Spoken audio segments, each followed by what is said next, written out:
அனைவருக்கும் வணக்கம். Welcome to Shakti Academy. இந்த பாடத்திலிருந்து 3ஆம் வகுப்பு பருவம் 1க்கான தமிழ் இந்த பாட புத்தகத்தை நான் எடுக்க போகிறேன்.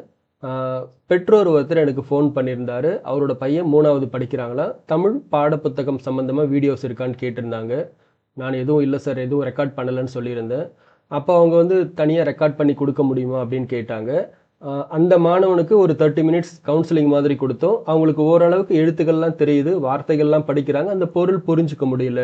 அப்போ அவங்களுக்கு ஏற்ற மாதிரி நம்ம பாடம் சொல்லி கொடுக்கலாம். அந்த ஒரு நோக்கத்துக்காக தான் இந்த கான்செப்டை நான் ரெடி பண்ணியிருக்கேன். அப்போ யூஸ்வலாக 3ஆவது படிக்கிறாங்க அப்படின்னா அவங்களுக்கு கட்டாயமாக தமிழ் எழுத்துக்கள் தெரிஞ்சிருக்கணும். எழுத்து கூட்டியாச்சும் படிக்கணும், இல்லை வார்த்தைகளாக வாக்கியமாக படிக்கிறாங்க அப்படின்னா ஃபேண்டாஸ்டிக். இந்த பாடங்கள்லாம் ரொம்ப சுலபமாக அவங்களுக்கு புரியும்.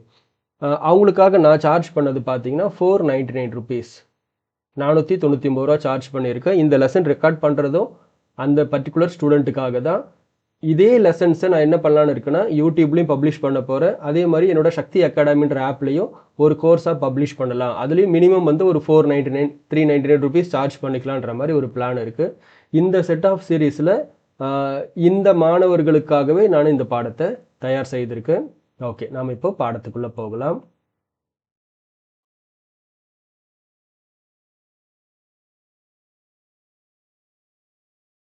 இந்த முதல் பாடத்தில் நாம் என்ன செய்ய போகிறோம்னா நம் நினைவில். ஓகே, இப்போ இதிலிருந்து ஸ்டூடெண்ட் மாணவர்கள் என்னோட பாடத்தை கவனிக்கிற மாதிரி நான் இமேஜின் பண்ணிக்கிறேன். ஓகே,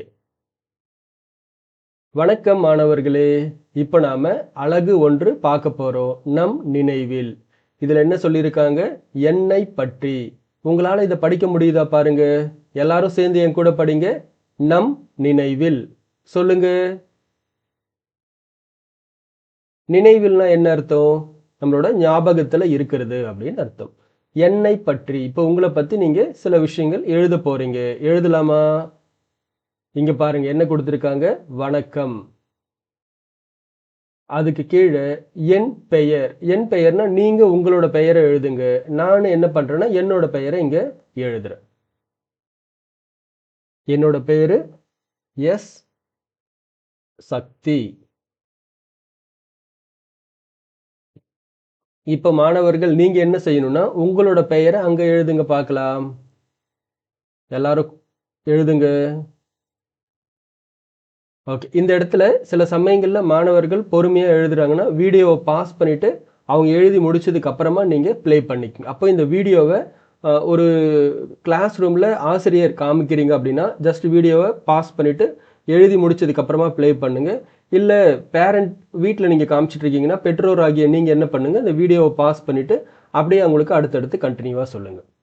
ஓகே, இப்போது எல்லா மாணவர்களுமே அவரோட பெயரை எழுதிட்டு இருக்காங்கன்றதை நான் நினச்சிக்கிறேன்.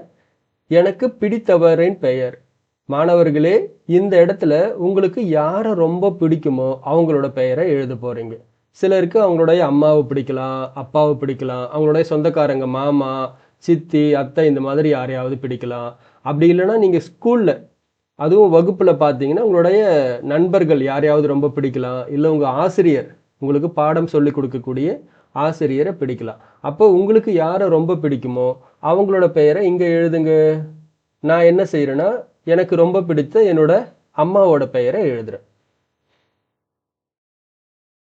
என் அம்மாவோட பெயர் செல்வி. நீங்கள் எல்லாரும் என்ன செய்யுங்க, உங்களுக்கு யாரை ரொம்ப பிடிக்குமோ அவங்களோட பெயரை இங்கே எழுதுங்க. முடிச்சிட்டிங்களா? அடுத்தது எனக்கு பிடித்த விளையாட்டு. உங்களுக்கு என்ன விளையாட்டு ரொம்ப பிடிக்கும்? நீங்கள் நிறைய விளையாட்டு விளையாடலாம். கண்ணாமூச்சி விளையாடி இருப்பீங்க, ஃபோனில் கேம்ஸ் நிறைய விளையாடி இருப்பீங்க, இல்லை வெளியே போயிட்டு வேறு ஏதாச்சும் அவுட்டோர் கேம்ஸ் மாதிரி விளையாடி இருப்பீங்க, செஸ் விளையாடி இருக்கலாம். அந்த மாதிரி உங்களுக்கு எந்த விளையாட்டு ரொம்ப பிடிக்கும் அப்படின்றது எழுதுங்க. சின்ன வயசுல எனக்கு ரொம்ப பிடித்த விளையாட்டு அப்படின்னா அது பம்பரம். அதனால நான் பம்பரம் அப்படின்னு இங்க எழுதிக்கிறேன்.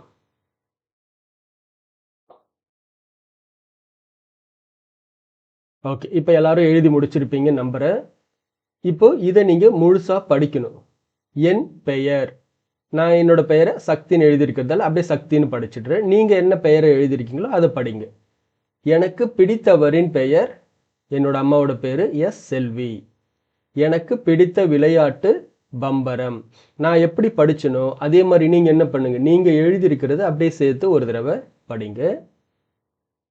அடுத்தது, என் வகுப்பில் எனக்கு பிடித்தது. உங்களுடைய கிளாஸ் ரூம், வகுப்பில்னா கிளாஸ் ரூம், உங்களுக்கு எது ரொம்ப பிடிக்கும் அப்படின்றது நீங்கள் சொல்லணும். சில மாணவர்களுக்கு பார்த்தீங்கன்னா கணிதம், மேக்ஸ் வந்து ரொம்ப பிடிக்கும், இன்ட்ரெஸ்டிங்காக இருக்குது, ஆர்வமாக படிப்பாங்க. சிலருக்கு தமிழ் ரொம்ப பிடிக்கும், சிலருக்கு அறிவியல் சயின்ஸ் சம்மந்தமாக ரொம்ப பிடிக்கும். அந்த மாதிரி உங்கள் வகுப்பில் ஆசிரியர் சொல்லி கொடுக்கக்கூடிய பாடங்கள்லையோ இல்லை உங்கள் வகுப்பு சூழல்கள்லையோ என்ன உங்களுக்கு ரொம்ப பிடிக்குது அப்படின்றத நீங்கள் சொல்லணும். வகுப்பில் மாற்ற விரும்புவது, நீங்கள் வகுப்பறைக்கு வரீங்க, ஏதாச்சும் ஒரு விஷயம் இது சரியில்லை, ஏதாவது மாற்றணும் அப்படின்னா என்ன அப்படின்றது நீங்கள் யோசிச்சு வைங்க. அடுத்ததா, நான் விரும்பி செய்வது, எந்த செயல் உங்களுக்கு ரொம்ப விருப்பமாக இருக்குது, எந்த செயல் உங்களுக்கு விரும்பி செய்கிறீங்க, அந்த செயலை நீங்கள் சொல்லணும்.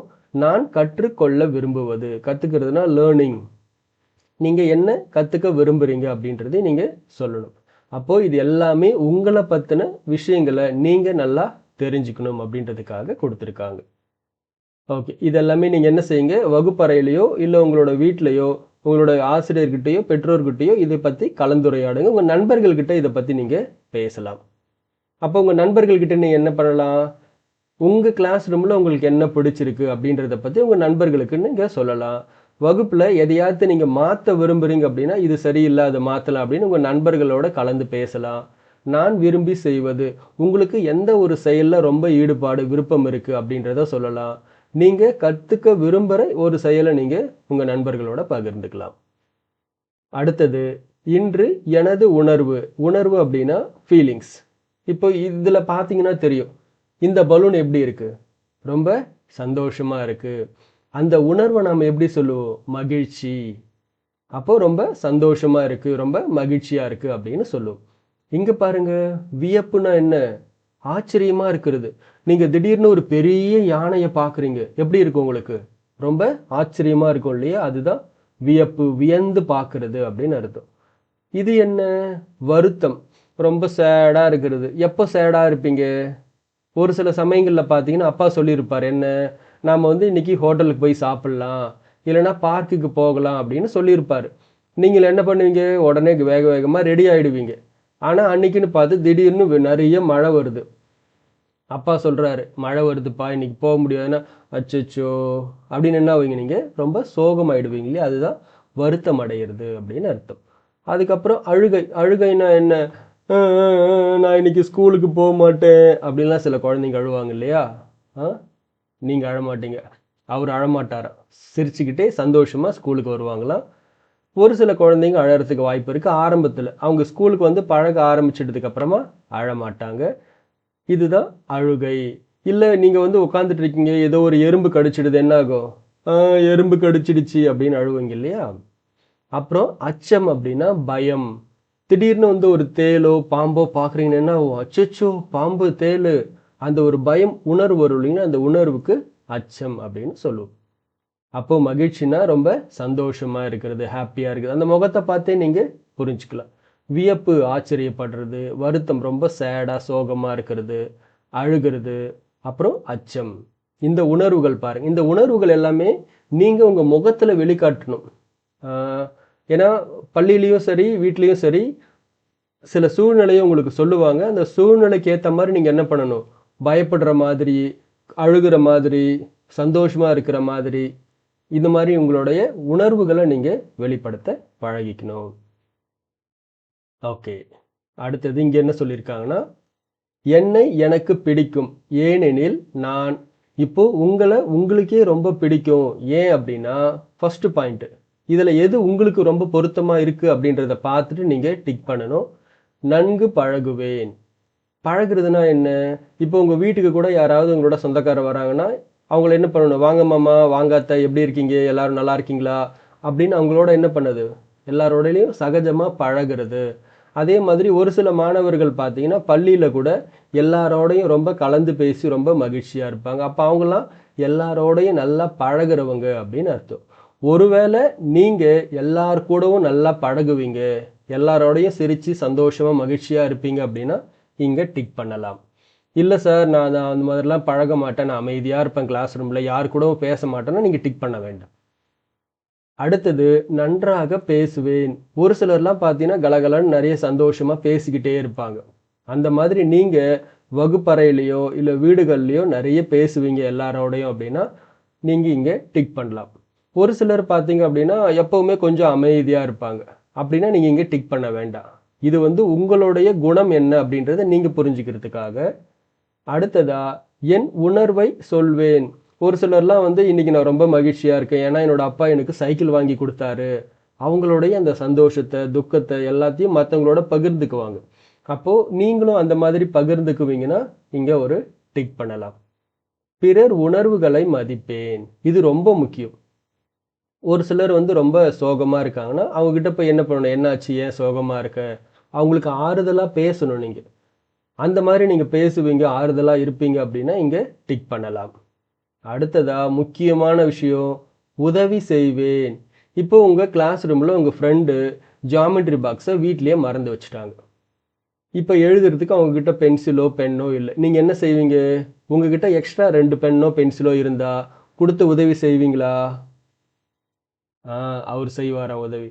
அப்போது யாராவது உதவி செய்வீங்கன்னா நீங்கள் உங்களுடைய புத்தகத்தில் இங்கே டிக் பண்ணிக்கலாம். அது நல்ல பழக்கம். நம்மளை சுற்றி இருக்கிறவங்களுக்கு நாம் என்ன பண்ணணும்? அவங்களுக்கு உதவி தேவைப்படும் போது நாம் நிச்சயமாக செய்யணும். அந்த மாதிரி யாரெல்லாம் செய்வீங்களோ அவங்க இங்கே டிக் பண்ணலாம். அடுத்ததா நேரம் தவற மாட்டேன். உங்களுக்கு டீச்சர் ஹோம்ஒர்க் கொடுக்குறாங்க அப்படின்னா வீட்டு பாடத்தை வீட்டுக்கு போன உடனே என்ன பண்ணணும்? வேக வேகமாக முடிச்சுட்டு அதுக்கப்புறமா விளையாடுறதோ மற்ற வேலைகளையும் நீங்கள் செய்யணும். அதே மாதிரி காலையில் சீக்கிரமாக எழுந்துக்கிறது, நேரத்தோட சாப்பிட்றது, முக்கியமாக நேரத்தோட தூங்குறது. இந்த மாதிரி நேரம் தவற மாட்டேன், நான் அந்தந்த நேரத்தில் அந்தந்த வேலையை செய்வேன் அப்படின்னு யார் சொல்கிறீங்களோ அவங்க இங்கே டிக் பண்ணலாம். யார் 10 மணி வரைக்கும் ஃபோன் பார்த்துட்டு தூங்குறது, அவங்கெல்லாம் டிக் பண்ணக்கூடாது. இங்கே டிக் பண்ணுறீங்கன்னா 9 மணிக்கெலாம் என்ன பண்ணணும்? ஃபோன் எடுத்து வச்சுட்டு தூங்குறதுக்கு போயிடணும். காலையில் 6 மணிக்கெலாம் எழுந்துக்கணும். பெரும்பாலும் உங்கள் வீட்டில் உங்களுடைய அப்பா அம்மா எந்த நேரத்துக்கு எழுந்துக்குவாங்களோ அந்த நேரத்திலேயே நீங்களும் எழுந்துக்கிறதுக்கு முயற்சி செய்யலாம். புதியதை தெரிந்து கொள்ள விரும்புவேன். இதுதான் ரொம்ப முக்கியம். ஏன்னா நீங்கள் பள்ளிக்கு என்ன பண்ண போகிறீங்க? நிறைய விஷயங்களை கற்றுக்க போகிறீங்க.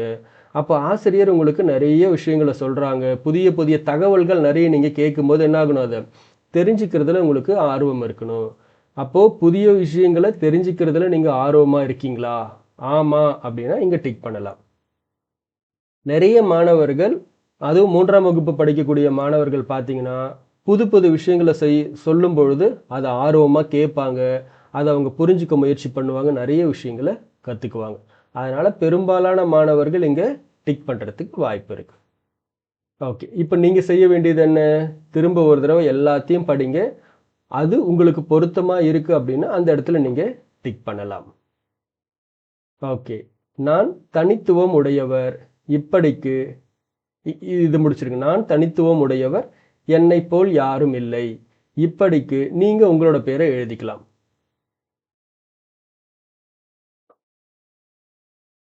நான் என்னோட பேரை இங்கே எழுதிக்கிட்டேன். நீங்களும் என்ன செய்யுங்க? உங்களோட பெயரை எழுதிக்கிங்க. அடுத்த வகுப்பில் ஒரு பாடலை நாம் படிக்க போகிறோம். சரியா? இந்த வகுப்பு முடிச்சிருங்க. அடுத்த வகுப்பில் நாம் இந்த பாடலை படிக்க கற்றுக்கலாம். நன்றி.